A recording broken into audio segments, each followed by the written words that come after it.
इस वीडियो में हम पढ़ेंगे characteristics and sources of modern Indian history.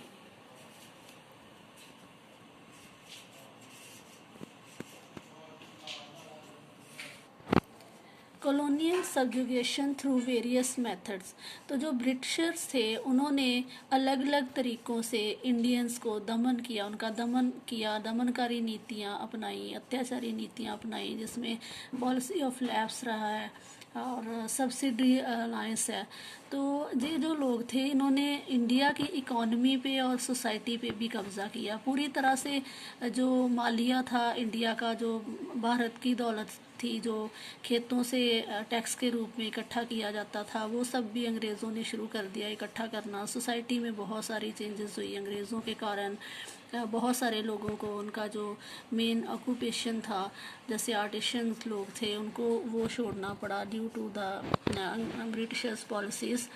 तो जो ब्रिटिशर्स थे वो इंडिया का रेवेन्यू इकट्ठा करते थे अपने एक्सपेंसेस के लिए, अपने खर्चे पूरे करने के लिए। सबसे पहले तो वो एज अ ट्रेडर आए थे इंडिया में, लेकिन धीरे धीरे वो शासक बनने की तरफ बढ़ रहे थे। तो वो लो प्राइस पे इंडिया से अपनी चीज़ें खरीदते, कच्चा माल खरीदते और फिर इंग्लैंड में ले जाके इंडस्ट्रीज़ में तैयार करके माल, फिर उस तैयार माल को आके इंडिया में बेचते।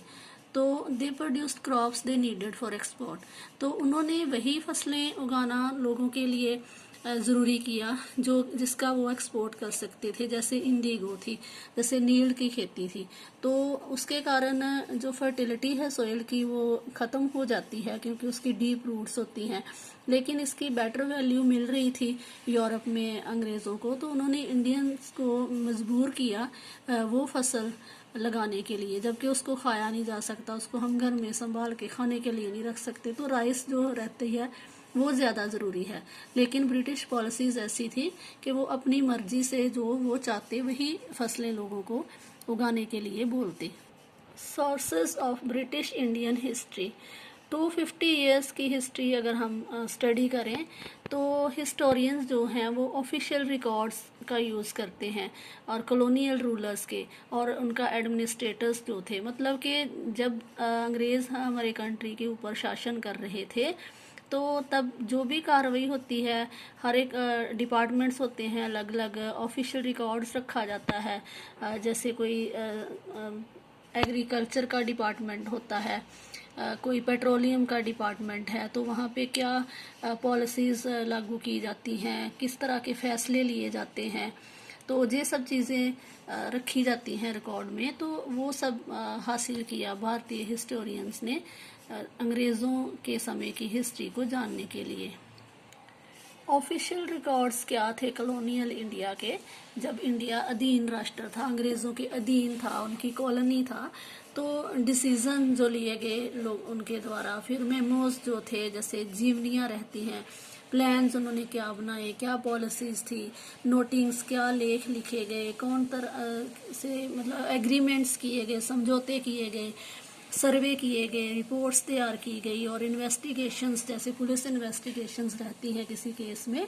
तो ये सारे ऑफिशियल रिकॉर्ड्स हैं जिससे इंडियन हिस्टोरियंस जो हैं उन्हें मदद मिली अंग्रेज़ों के शासन के समय के बारे में जानने के लिए कि किस तरह के हालात उस समय थे। National archives. तो नेशनल आर्चीव्स क्या होते हैं? जिसमें रिकॉर्ड रखा जाता है, जो सरकारी रिकॉर्ड है वो संभाल के रखे जाते हैं। तो ये इंडिया में 1920s तक बनने शुरू हो गए थे। तो फर्स्ट जो आर्चीव था, जो रिकॉर्ड रूम था, वो सेटअप किया गया था कैलकाटा में और बाद में इस दफ्तर को दिल्ली में शिफ्ट कर दिया गया, मतलब फिर इसने दिल्ली से अपना काम करना शुरू किया। British surveys and India. तो अंग्रेज़ों के समय के जो कंडीशंस थी, जो सिचुएशंस थी, उनको जानने के लिए इंडियन हिस्टोरियंस जो हैं उन्होंने सर्वेस चेक किए जो अंग्रेज़ों द्वारा तैयार किए गए थे। जैसे सर्वे क्या होता है कि निरीक्षण करना किसी चीज़ के बारे में, फ्लोरा एंड फौना क्या है, कौन कौन सी वेजिटेशन होती है इंडिया में, किस तरह के पेड़ पौधे पाए जाते हैं, जंगली जीव जंतु किस तरह के हैं, सॉइल क्वालिटी कैसी है, टोपोग्राफी कैसी है, क्रॉपिंग पैटर्न क्या है, कौन सी फसलें ज़्यादा लगाई जाती हैं, और लोकल हिस्ट्रीज कैसी रही हैं, जो कि प्रोविंसेस हैं, जो जहाँ नवाबों का राज्य था, जैसे एक मुगल शासक था, तो दिल्ली में जैसे बादशाह रहते थे, तो बाकी प्रोविंसेस में छोटे रूलर्स थे जो बादशाह के अंडर काम करते थे, तो उनके जहाँ पे खेती बाड़ी की दशा क्या थी, लोगों की इकोनॉमिकल कंडीशंस क्या थे, किस तरह की फसलें उगाई जाती थी। तो ये सारा सर्वे, जैसे सेंसस वगैरह भी हम करते हैं कि कितने लोग रहते हैं किस एरिया में, तो इस तरह से एक रिकॉर्ड तैयार किया जाता है। तो वो जो रिकॉर्ड्स थे वो काफ़ी काम आए इंडियन हिस्टोरियंस के, जब वो हिस्ट्री लिख रहे थे, हिस्ट्री को डिवाइड कर रहे थे पार्ट्स में। सेंसस ऑपरेशन, तो it was introduced in late 19th century. तो इसमें क्या होता है कि वंस इन 10 ईयर्स, 10 साल के अंदर एक बार जो है सेंसस, जो जनगणना है वो की जाती है। तो detailed record of number of people in all provinces of India, कि उस समय भारत की अलग अलग जो रियासतें थी, जो राज्य थे, स्टेट्स थे, तो उनमें कितने लोग रह रहे थे, और उसमें जो लोग रह रहे होते हैं किसी एरिया में, आगे उनकी डिटेल्स ली जाती हैं कि कास्ट जो है, कौन सी कास्ट को कितने लोग बिलोंग करते हैं, उनका रिलीजन क्या है, उनका ऑक्यूपेशन क्या है, काम क्या है। तो ये आज भी जनगणना होती है, हर 10 साल के बाद जनगणना होती है इंडिया में। तो इससे पूरा रिकॉर्ड रखा जाता है कि इसके अलावा अदर टाइप ऑफ सर्वेस भी किए जाते हैं, कि जैसे लोगों की इकोनॉमिक कंडीशंस के बारे में, उनकी इनकम के बारे में। तो ये सब चीज़ें सेंसस में होती हैं। डिफेक्ट्स ऑफ ऑफिशियल रिकॉर्ड्स, तो जो दफ्तरी रिकॉर्ड थे उनमें कुछ एक खामियां भी थी। जैसे official records provide information about the activities of the colonial administrators, जो उसमें वाइसरे रहे हैं, गवर्नर जनरल रहे हैं, ज़्यादातर उनके अराउंड ही इन्वॉल्वमेंट रहती थी। जो हिस्ट्री लिखने वाले थे अंग्रेज़ लोग, के कौन सा जो शासक है, वो कौन सा गवर्नर जनरल राज्य कर रहा है, कौन हेड है, उसकी क्या पॉलिसीज़ हैं, उसकी लाइफस्टाइल, उसके रहन सहन का तरीका। तो they do not throw much light on the activities of people in countryside. तो जो कंट्री साइड में, विलेज एरिया में लोग रहते थे, उनकी एक्टिविटीज़, वो किस तरह के काम करते थे, उनके बारे में बहुत ज़्यादा जानकारी हमें नहीं मिलती है जब हम इतिहास की बात करते हैं जो अंग्रेज़ों द्वारा लिखा हुआ है। तो one needs to be careful while using these records for the reconstruction of past.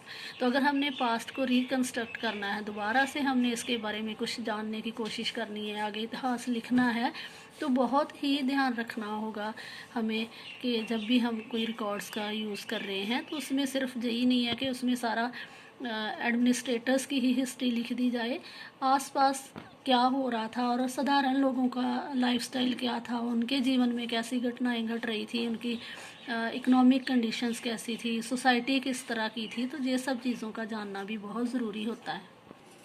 Sources and common people, तो जब हम इतिहास की कड़ियाँ जोड़ते हैं, एक कड़ी को दूसरी के साथ जोड़ते हैं, तो उसमें कॉमन पीपल के द्वारा भी कुछ ना कुछ लिखा जाता है। वैसे तो कॉमन पीपल की लाइव्स ऐसी थी कि उनको रोज़ी रोटी की चिंता रहती थी। जैसे राजा लोग हैं तो वो तो अपना जो राज्य में दरबार में उन्होंने रखे होते हैं, राइटर्स थे उनके, तो उनसे लिखवा लेते थे। कहीं पे कोई अचीव किया उन्होंने बैटल फील्ड में, अच्छा जंग जीत के आए हैं, तो उसके बारे में उनको लिखवा लेते थे। जहाँ फिर वो शिलालेख वगैरह जो होते थे उनके ऊपर लिखवा लेते थे अपनी जो विक्ट्रीज थी। लेकिन साधारण लोग जो थे तो उनका ज़्यादा इतिहास हमें नहीं मिल पाता, क्योंकि वो उनको तो 2 वक्त की रोज़ी रोटी की चिंता रहती है। तो फिर भी कुछ लोगों को, जैसे डायरीज़ लिखने का, आज भी कई लोगों को शौक़ होता है कि वो डायरी लिखें, तो इवेंट्स उसमें दर्ज करते जाते हैं वो रोज़ के। तो उस समय की भी हमें कुछ एक डायरीज़ मिली हैं, कुछ पॉपुलर बुकलेट्स भी हमें मिलती हैं। तो अगर हम बात करें धार्मिक ग्रंथों की, तो उसमें भी हमें बड़ी ज़्यादा जानकारी मिलती है लोगों के जीवन की। कुछ ऑटोबायोग्राफीज लिखी गई हैं लोगों के द्वारा, और ट्रैवलर्स के अकाउंट्स हैं, जैसे ह्यून सांग था चीनी ट्रैवलर, तो वो इंडिया में आया, तो उसके बारे वो बताता है इंडिया के बारे में, और इंडिया में व्यापार की हालत कैसी थी, लोगों की हालत कैसी थी। तो जब बाहर से कोई आता है ट्रैवल करने के लिए, तो कुछ जानने के लिए किसी दूसरी कंट्री के बारे में, तो वो भी काफ़ी कुछ लिख देता है बहुत सारी चीज़ों के बारे में।